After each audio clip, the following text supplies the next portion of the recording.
I'm big. That makes it a little easier to see. Okay. So if you guys are ready, I'm ready. Yep. Guys got some good stuff. Here I come. Okay, who wants to start? You know what? I wanted to start with that FHA Trump thing. Okay. Does that sound like a good Absolutely, topic? because I'd actually like to understand Okay. it, because I will admit that I too am Got kind it. of perplexed by it. It seems like it's a good thing for consumers getting candid. Yeah, Okay. exactly. And I'll mention that some. Okay. All right, here we go. Ready. Welcome. You're listening to The Best of Investing. I'm your host, Edward Brown. I'm proud to have as my co-host Mark Hahn of Pacific Private Money, one of California's fastest growing mortgage investment firms, and Rob Spinoza of RPM Mortgage. And for those of you who are tuning in for the first time, imagine a few guys sitting around a bar having drinks, without the drinks, talking business with you, the audience listening in. Our phone number is 888-912-1190. Use that number to answer the trivia questions for 3 tanning certificates given away during this show. Those certificates are not sponsored by the radio station, but by Tan Bella, with 2 locations in San Francisco and 1 in Marin. Got to check them out. Today's trivia theme is general trivia. I do want to give a quick shout out to Pre-Core Fitness in San Rafael. We got some equipment from them, and Gloria treated us very, very well, and they have sales going on for. Looks like you've been on it too. Thank you very much. Yeah. Looking buff. I'm down Trim 600 is- pounds. Yeah. You're not supposed to put the treadmill on the scale too. Just you. Excellent point. Excellent point. Thank you very much. Yeah, so we got sales going on for treadmills, electrical bikes, and everything, and they got stores in San Rafael, San Mateo, Cupertino, Dublin, and Walnut Creek. But Gloria and San Rafael treated us very well. That's great. Okay, Rob, you're going to educate us about some stuff. Yeah, hey, it's great to be back. Happy New Year, everybody. I know it's January, well into January, but our industry was in the news as a result of the transition of power, and it was in the news in perhaps a perplexing way, because I've talked to people in the industry. I was talking to my wife about it, and they're like, well, isn't that a good thing, or isn't that a bad thing? And what you're talking about is? Yeah, specifically, we had, earlier in the year, early January, we got a notice in our industry that the Federal Housing Administration, the mortgage insurance premium, the MIP, which is a monthly, good question. So, Mr. Trump. Mr. Trump, well, a lot of people, viewed Trump as a real estate guy. Yeah, pro real estate, exactly, pro business. Well, and pro little guy too. Yeah, Pro exactly. little guy, but what we think the rationale behind this move was basically to send a signal, because they could do this without further congressional implications or complications. They could send a statement to say, no, this is our administration now. We're going to review all of these moves carefully before they go into practice. You know what? I heard a banker tell me that one of the things that she thought of was the fact that they were just like throwing good money after bad, because they were kind of they're sort of insolvent and appear to be insolvent. Yeah. It's like, why keep the premiums? I mean, if you lower them, Right. you're going to make me more insolvent. So something along those Well, lines. so that also plays into the whole thing. I think, Mark, you were going to go there. It's like the big government, small government thing. Where does FHA fit into this picture with the new administration? Yeah. Because FHA has promoted the health of the first-time home buyer and the first-time buyer market. So by making it less affordable for those individuals, you prevent them from buying. But at the same time, the other side of the coin is people will say, well, if you make these loans too easily or too accessible, then you run risk of the portfolio not performing. It is a catch-22, because Yeah.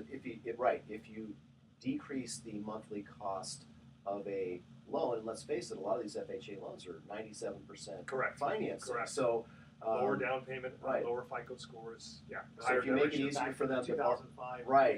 that's exactly right. But the other interesting dynamic, and this study has been done, and it always comes across as inconclusive to me, but there were periods of time where the FHA mortgage insurance premium was as high as 1.2%. Wow. And now they were talking about reducing it from 80 to 0.55, so a 0.25% reduction, 0.8 to 0.55. But you remember that at recent times in the past, it's been much higher than that, and that further exacerbated the fact that FHA loans were tough to make. But also, if you paid down your principal over time, weren't you able to get rid of mortgage insurance? FHA changed that a couple of years ago, so the MIP portion now stays in effect for most FHA loans for the entire term of the loan. See, Wow. that's kind of ridiculous, because if you paid off 90% of your mortgage, But Well, that's this- the reason why they would be able Yeah. to decrease the premiums. Right, because now they're exactly, spreading because it over now a nobody's larger dropping it. base. That's right. Gotcha, yeah. So, and the other function of FHA that did not change is there's an upfront mortgage insurance premium known as UFMIP. That is 1.75% of the loan amount. FHA tax that onto the loan at the beginning, and you feel that in your monthly payment. So I just think the whole idea of 3% down is just scary in general. Just from the standpoint of the taxpayers who have to basically foot the bill. yeah, but I mean, it's an insured loan. That's the reason for the insurance itself. And you look at the VA loan, which VA offers, and God, they certainly should do it. But VA loans will allow a veteran to come in with 0% down, and VA loans have performed historically well. Because those veterans, they know how to pay their bills. Wow. Okay, all right, we're going to cut to our first commercial break. Before we do, I want to make a mention here for Alcatraz, the San Francisco legendary Alcatraz Island. You have to plan ahead. The guaranteed lowest price for Alcatraz tickets, go to www.alcatrazcruises.com. All right, here is our first trivia question.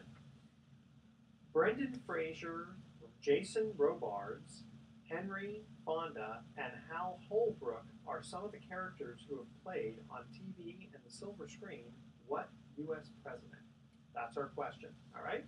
The first caller with correct answer is going to win a free Cayenne Bella certificate. Call 888-912-1190 to answer that question.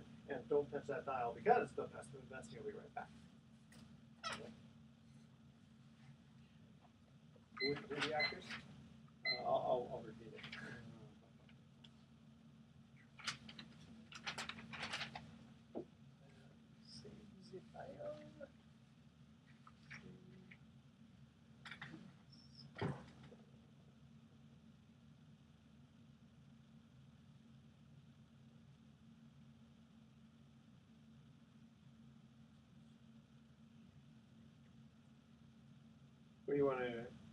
Do we need to continue when we come back?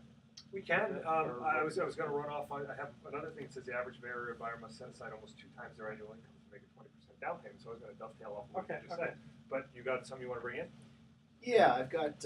Let's mix it up a little bit, and then we can. This is like a 5-point that I thought was pretty cool. Oh, good. Yeah, all those are good. Yeah. Okay.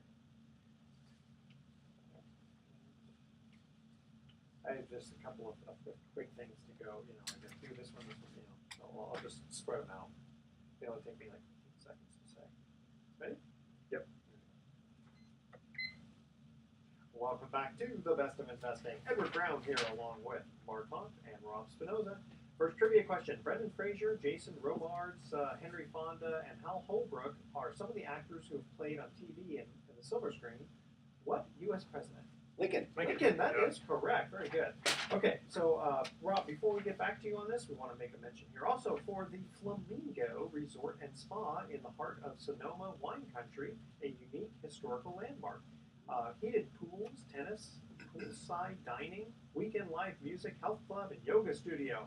Stay fit while relaxing and touring the nearby Sonoma Valley wineries. Visit flamingoresort.com. All right, take it away, Rob. Well, we were going to cover a number of different things. Mark, you had I always love the numbered list, so I'm looking at that over my shoulder. Why don't you go and run pulled with a couple of articles. Yeah, I pulled a couple of articles off the wire that are still kind of recapping 2016 in the real estate market. And since we're 3 of us are real estate guys, we're going to kind of go with that vein this show. First article I pulled was just kind of a summary of how January is shaping up. And, mortgage rates have actually gone down in January after a Trump bump. Which is a good thing in the stock market, a bad thing, in my opinion, on interest rates. But commercial real estate rates have gone up almost 100 basis points. Residential about 0.75%. Yeah. So most prognosticators who like to predict where they think interest rates are going, mortgage interest rates are going, for the last 5 years in a row have been saying, well, at the end of next year, we predict mortgage rates will be 5%. Right. They've been wrong for the last 5 years running.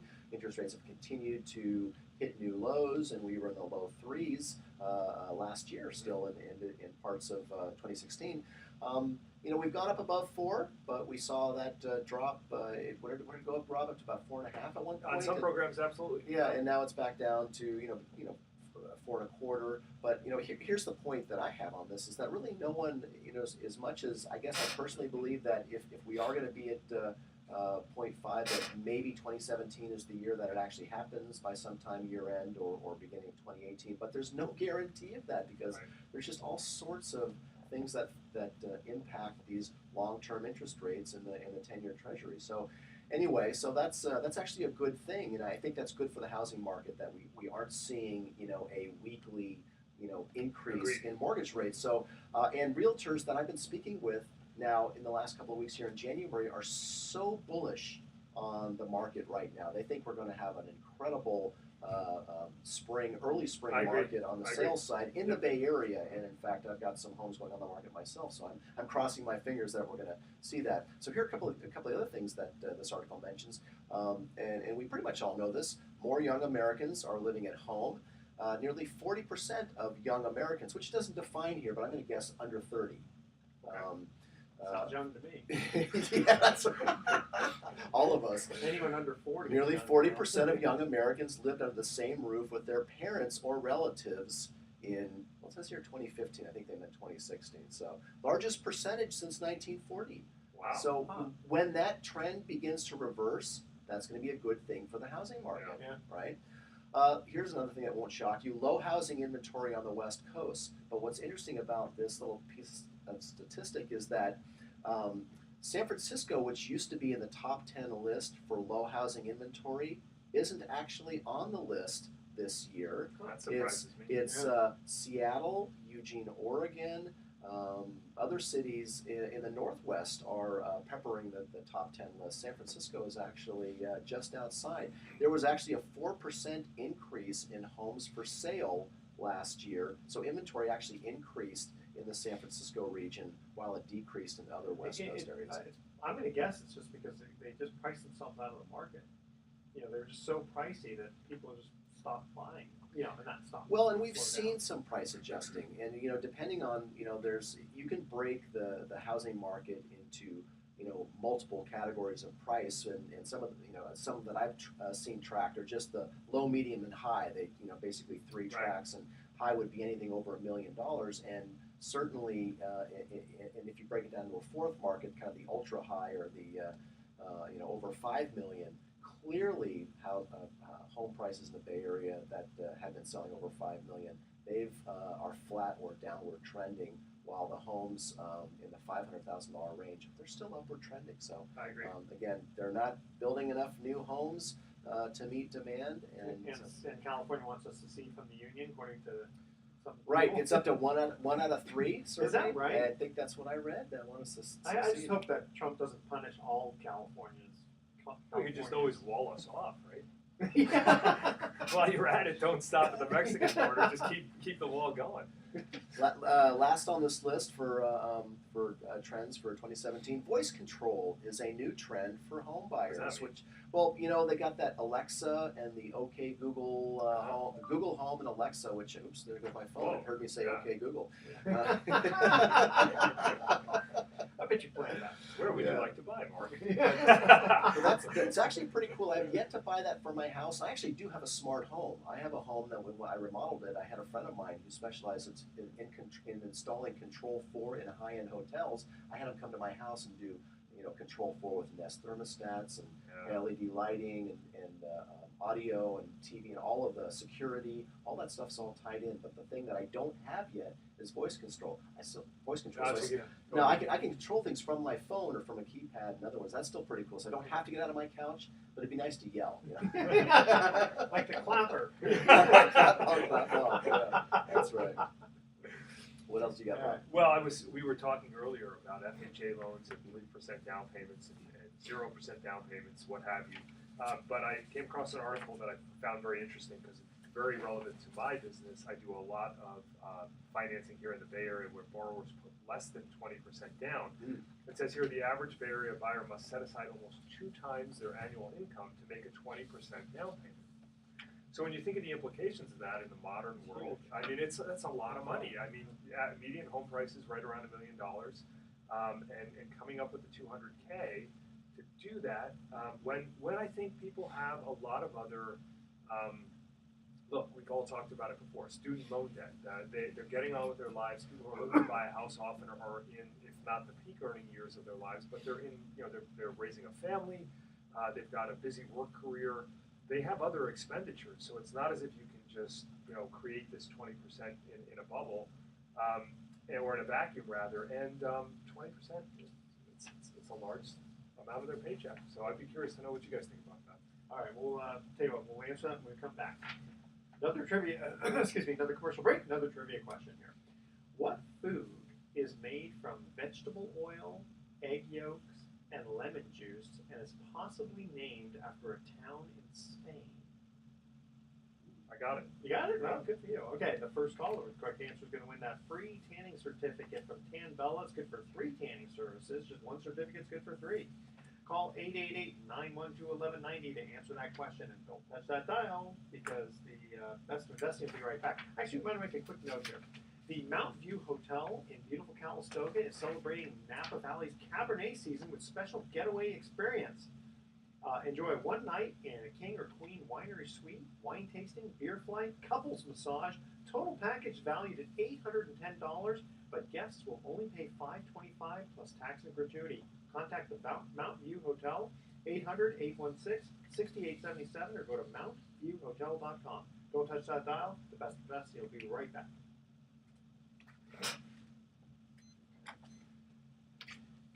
What is it what do we think about that? Because I was actually reading and highlighting a couple of lines here when you were talking towards the end, Rob. It was The down payment piece? the down payment piece. What was the point of the article? Well, just that it takes 20%. Yeah, it takes 2 some. years. Let's set aside almost 2 times their annual income to make a 20% down payment. Okay. Is that a nationwide article? That is a San Francisco Bay Area. San Francisco Bay Area new home buyers, which hence the FHA. So why wouldn't someone go FHA in Well, lower down. That's clearly it. I mean, so we can go into that. We got some other stuff too. If you want yeah, to cover. and I've got a couple of other. I pulled this off some. This is from Carr. I saw just that some one. stats. Home price ends high note. High note. Demand for homes continues to supply. We know this. So the unsold inventory amounts dropped year over year.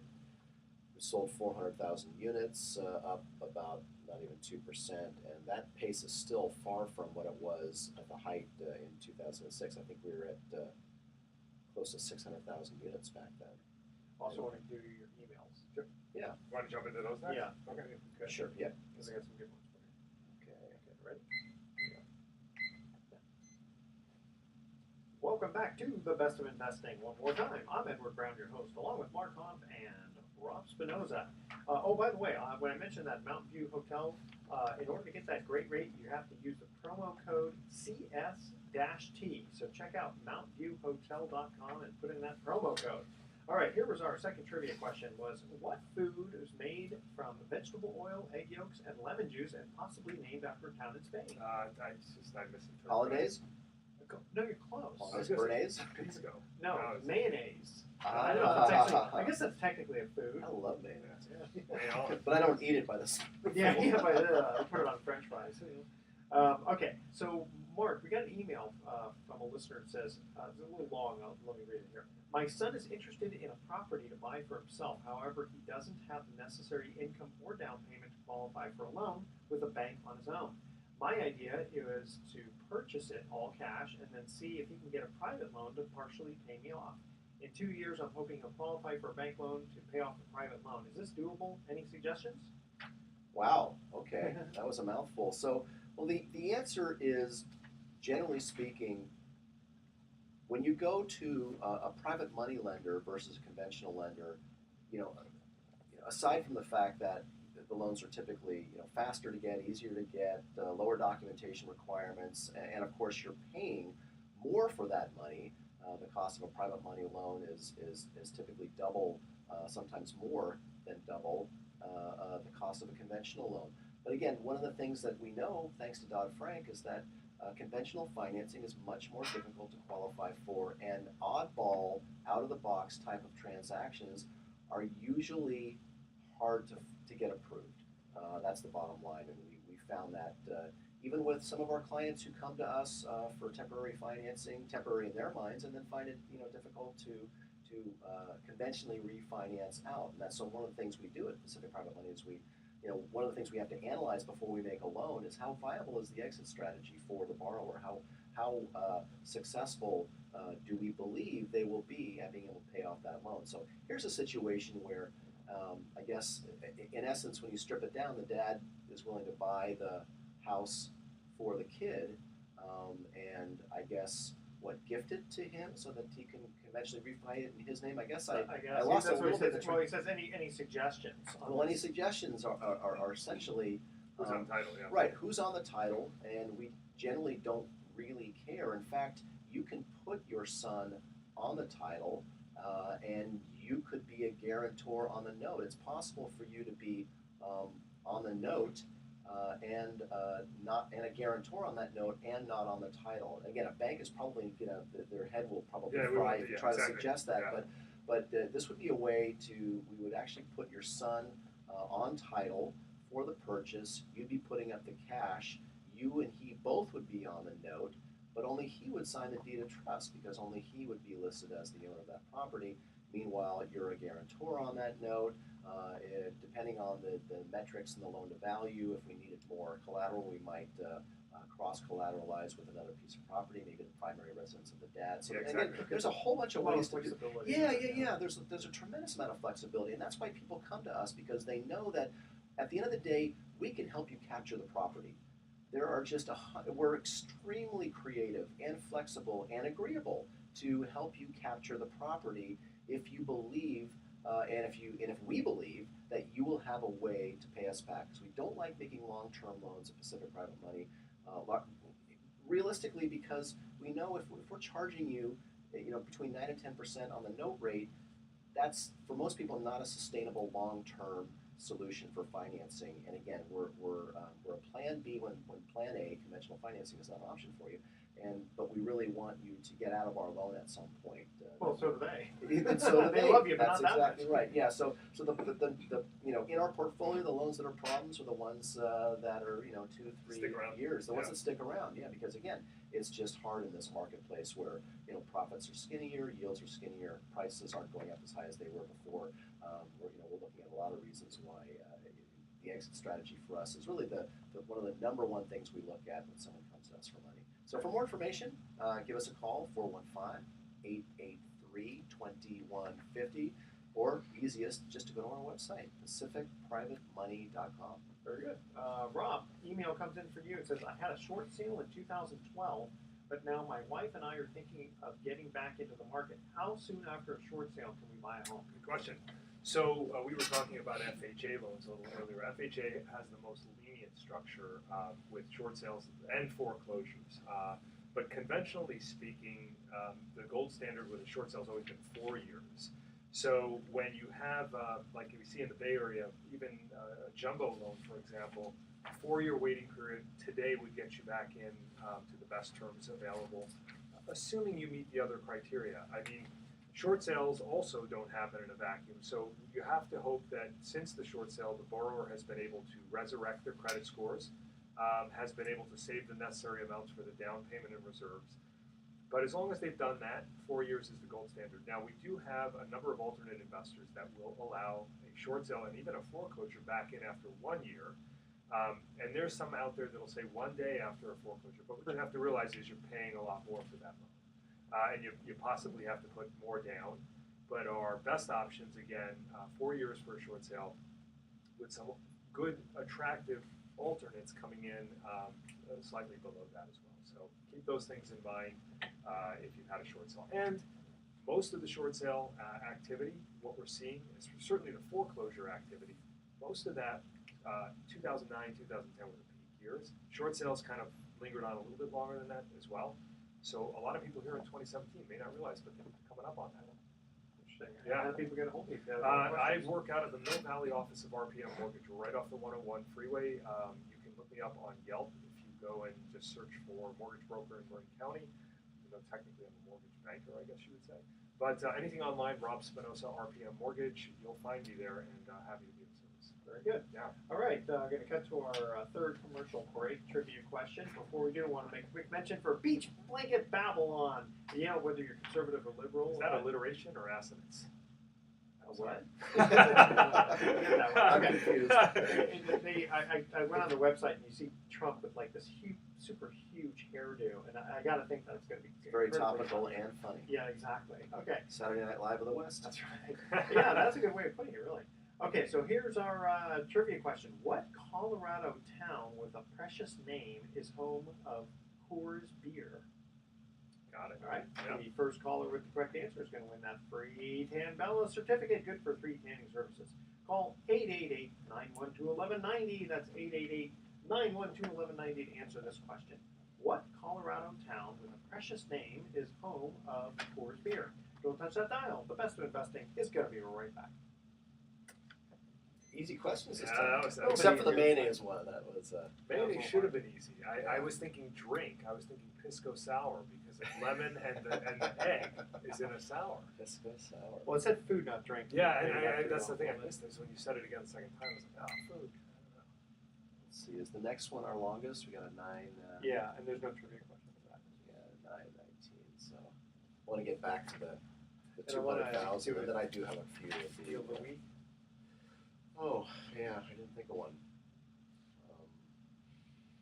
What about the one where they advertise the house, for the rental property, so they don't get to count the income? That's actually good because I don't think I went. Well, we talked about that one time before, but it was like during the holiday shows, so that would actually be a good one. Yeah, that would be a good one to repeat, just as Can we get into that? I mean, Yeah, because I like that. yeah, I do too. Okay. Yeah, let's do that. All right, ready?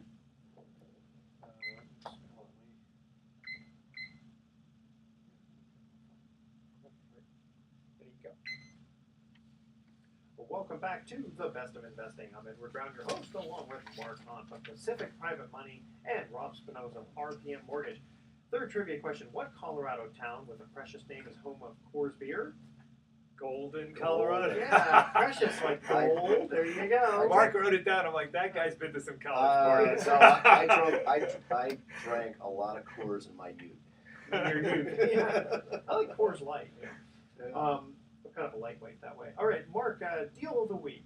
So we had a borrower, actually the borrower's broker, calls us up in a panic. Actually called over the weekend on a Saturday. I actually was working on Saturday and I heard the message and got a hold of this listing agent representing this client. Her client was in contract to buy a home for a little over $4 million in Woodside. And there was $1 million down payment, and they had been approved for a conventional loan of $3 million. And everything was going along swimmingly. And they had a non-refundable deposit. Oof. They had a non-refundable deposit, and when That would be 120K. yeah, it was a little over Yeah. 120K. And when on the Saturday that I got the call, they had to close that purchase contract by the following Friday, or the seller was going to cancel the contract, keep the deposit, and sell it to the backup offer, which was all cash. So what happened that made a conventional loan approval all of a sudden be declined? Well, this wealthy, high FICO score borrower, among other things, is self-employed. And so in order to document his income and to get it high enough to qualify for this $3 million mortgage, he had to include all the rental income from the rental properties that he owned. Okay. Now, I'm not sure of the timing of when the following happened, but very close to when escrow was getting ready to close, the underwriting department for the lender, I guess, did a Google search on all of the property addresses. I don't know if it was for the first time or the second time, and noticed that one of the properties listed as an income property was for sale. And so they, as a result of seeing that listed on the market, they pulled Yeah. that property off for contention for income calculations, and it was a number that was significant enough to decline that So borrower. I guess the theory is if the borrower sells that rental property, there's no more rental income. Right. And of course, they're going to take the Qualify money and with rental. go buy a boat. or Right, it something doesn't that's make not any produced. sense Nope, from but a it's- logic standpoint. And here's what had happened. Apparently, it wasn't supposed to be publicly listed on the MLS yet. The listing agent, the realtor for that buyer of that home, was told, "I want to sell that home, but don't put it on the market until I finalize my refinance of my home, or I actually not refinance, the purchase of this Yeah. of my new home." And I guess he didn't listen. Overzealous. Put it on the market, Yeah. and so we were, and that was a really good loan for us. That was a $3 million loan. We were able to do the funding. We had to waive certain guidelines, which you can under threat of losing a $120,000+ deposit. And we closed that home. And actually, we did go into the following week, but the seller agreed. Yeah. So it actually was a 7-business-day close from start to finish on a $3 million loan. And that loan actually recently paid off too. So it was outstanding for a very short period of time, and we're okay with that. We love making no prepayment penalty, no minimum interest payments due on loans, because we're all about helping you close the transaction. If you want to pay us back in 6 days, 6 weeks, or 6 months, as long as it's not 6 years, we like it. So for more information on how we might be able to help you or your client, if you're a realtor or mortgage broker and you have clients or transactions that get into a bind, we're the fixer. Give us a call. Pacific Private Money, 415-883-2150, or pacificprivatemoney.com. And I'm going to guess that the seller's attorney told him, "Listen, I know you're going to keep this. You want to keep this $130,000 and get a backup offer, but if this guy really can close in a week, I don't think there's a judge in the world. This guy would get a Liz Pendants or something to say, 'Come on, judge, Right. we're gonna." Right. Well, there is a process for canceling. You have to give a notice to perform. Right. And how many hours is that typically? It could be 24, 48 hours. Yeah. So, 72 hours I've seen, so it depends. well, the good news is they all lived happily ever after. So we were thrilled to do that. Wow, that's there's some hair loss during that process. Yeah, so there was some stress and And panic. cost. Yeah, absolutely. So, hey, Rob, I wanted to ask you Yeah. something about that. You're talking about earlier segment. We talked about how in the Bay Area, a 20% down payment is typically 2 times the average annual income to make a 20% down payment. Given that it's so difficult for most people, especially first-time homebuyers, why doesn't everybody just go FHA? What's the difference between an FHA and a 20% down loan? Well, there's a few distinctions. Number one is FHA will only allow you to get a loan amount up to the county maximum limit, which here in a lot of the Bay Area is $636,150. That was just increased from $625,500. So it won't serve every buyer's needs. That's the first thing. The second thing is that, like all solutions that are less than 20% down, no matter how appealing they are to the buyer, the seller also has to. It also has to pass muster with the seller, because if you're a seller and you see an FHA offer, a lot of agents, wrongly so, think that FHA loans require pest inspections and things like they do on a vehicle, and will take longer, and the government bureaucracy and all that other stuff. But FHA loans, really, everybody owes the FHA a debt of gratitude. They saved the market during the downturn because. And let me ask you, I'm sorry to interrupt. Yeah. But that $600,000 figure, is that now the conforming? That's what's known as the high balance FHA or conforming loan limit. So, so 417,000 is the or 424,100 is the new conforming loan limit. Yeah, I thought it was. Right, but there is in metropolitan statistical areas like Marin and the Bay Area, they recognize that the average costs are higher, and so that there's that secondary. That from 600. Well, it used to be 729, 750 during the peak of the downturn, and they reduced that. Yeah. And so that's the best answer to your question, Mark, is that's why you won't see FHA everywhere. And so what you will see sometimes is a 10% down solution, but then your savvier agents will wonder, well, hey, if it's a 10% down at an offer price that's a little bit lofty, now you run an appraisal risk. Because if that property doesn't appraise, the buyer's only bringing in 10% down, may not have the resources to bridge that difference.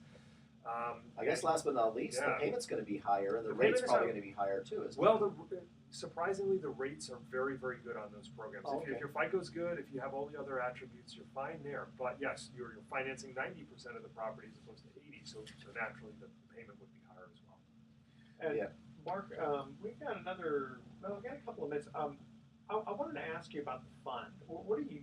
What's the? Because I want to teach. I want to educate the audience about how much interest they can earn in your fund. So we fund our loans. The loans that we make at Pacific We're Private talking about Money, the other side of the deal. right? The other Yeah. side of the deal are all funded with private Right. capital.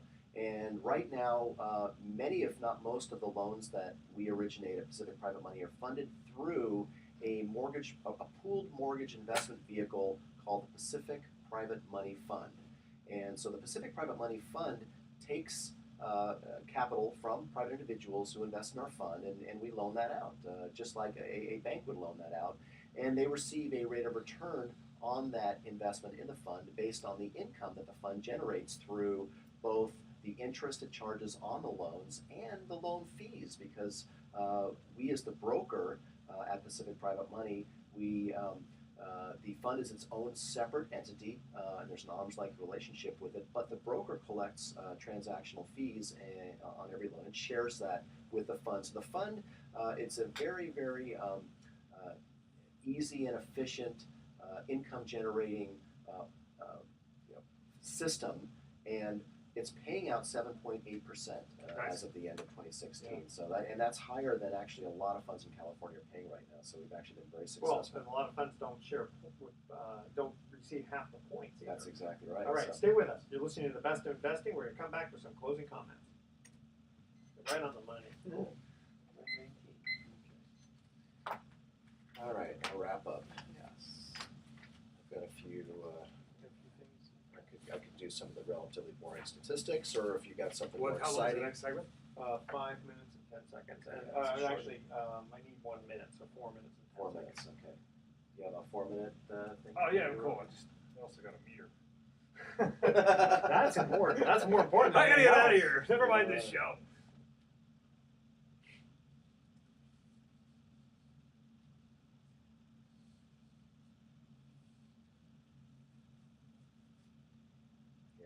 I could do these just like really quick. I could just throw these out. Some interesting, or I should say noteworthy, because I don't know if they're really interesting. Noteworthy stats. Noteworthy real estate statistics Okay, that's cool. year over year for 2016 versus 2015. I have renovated kitchens equal healthier homeowners, so we could go really off. Okay, now we have 4 minutes. Okay, Let's do it. Okay, here we go. Welcome back to the Best of Investing. Last time for today, Edward Brown here are your hosts, along with Mark Hahn, co-host and co-host. Rob Spinoza. Mark, you have some noteworthy. Yeah, some year-end statistics for the California home market. We have the unsold inventory index declined a little bit, 2.8 months at the end of December 2015 to 2.6 months. So again, further constraining. Yes. We've got demand for homes outstripping supply. That's not likely to change soon. We had solid price growth through 2016, so the average increase in median home prices was up 5.5% for the year. It's now over $500,000 for the first time, so $502,000 was the year-end median home price. Also, the number of days it took to sell a home has dropped from nearly 40 days at the end of December of 2015 to 33 days in December of 2016. So again, all of these would indicate that the housing market continues to be tight, although, like we mentioned earlier in San Francisco, we're seeing some price depreciation pressures, but again, not a bad thing. There's so many interesting sort of nuances in those stats, because when you talk about, for instance, the days on market, depending on where you are, the preponderance of cash offers and things like that play into it, and the other thing that I look at when I talk about the length of the transaction is how we as an industry have adjusted to the regulatory change with Tiller RESPA Integrated Disclosure, or TRID, which was new beginning 2016. Yeah. And we've had a whole We're year a into it now. Yeah, to adjust our system and try and ease the process for the buyer. So, there are built-in challenges to that number, and yet we've seeing it come down is really heartening for our industry, because we've worked really hard to make sure the consumer experience enables them to close on time, whereas the regulatory environment almost wants to prevent that. Yeah. So, slow the whole thing down, make sure everybody understands things to the nth degree. But then you got this really dynamic market here in the Bay Area where buyers and sellers are trying to get things to happen quickly. So it's two forces that are not on the same page working to ultimately achieve the same goal. I adventure to the opposed. Yeah. Well, as a lender, I am bullish for Bay Area and Yeah, me California too. real Me estate too. market for Thanks for saying 2017. that. Yeah. I absolutely am. I get asked almost every day from a lot of my investor clients. Do you think we're peaking, or are we about to go into another downward real estate cycle? I don't think The so. answer to that, from my perspective, is absolutely not. And I will tell you, there's plenty of buyers out there who have continued to express great interest on a very human level. And what I mean by that is forget all the trends, forget all the numbers, forget all the stats. There's a lot of people who just want to buy a home, and that's great to talk to them. As long as employment. Yeah, I mean, that's yeah. a major pain point. I agree with you. California employment is very strong right now, and Yeah. it shows no signs of abating. Yeah. Yeah. So that's all good. And of course, those who invest in real estate know it's all about job growth. And again, job growth in California was strong. In fact, California job growth outstripped every other state in the nation last year. Well, if you want to make a case to me that California long term is not a good investment in terms of real estate, I mean here in the Bay Area especially, but also LA, places like that, you're going to have a hard time convincing me of that. And I tell a lot of clients frequently that if you're in this area and you plan to stay here, I don't see a more surefire way to build your net worth than to own real estate. It's very hard if you don't. If people start buying houses, we're going to see a downturn in the apartment. I don't think so. I I think don't our know if we growth can in speak to that. California is strong enough that multi-housing is going to continue to be a very strong investment if you can get it for the right cap rate. That's going to be the challenge. Yeah. Okay, thank you guys. You're welcome. Appreciate that. Here's our thoughts for the day. They say that nobody is perfect. Then they tell you practice makes perfect. I wish they'd make up their minds. You know who said that? I Will don't know. Chamberlain Oh my said that. Smart guy. And Hank Aaron, good sense of humor here, said, "It took me 17 years to get 3,000 hits in baseball. It took one afternoon on the golf course." That's a great quote. Isn't that great? I don't think I want to play golf with him. Okay. Of course, I'd like to meet him. That'd be great. All right. Tune in next week to The Best of Investing. We're going to be giving away more free prizes for answering trivia questions. Thanks for listening. On behalf of our team, I'm Edward Brown. We're wishing you the best of investing. So long.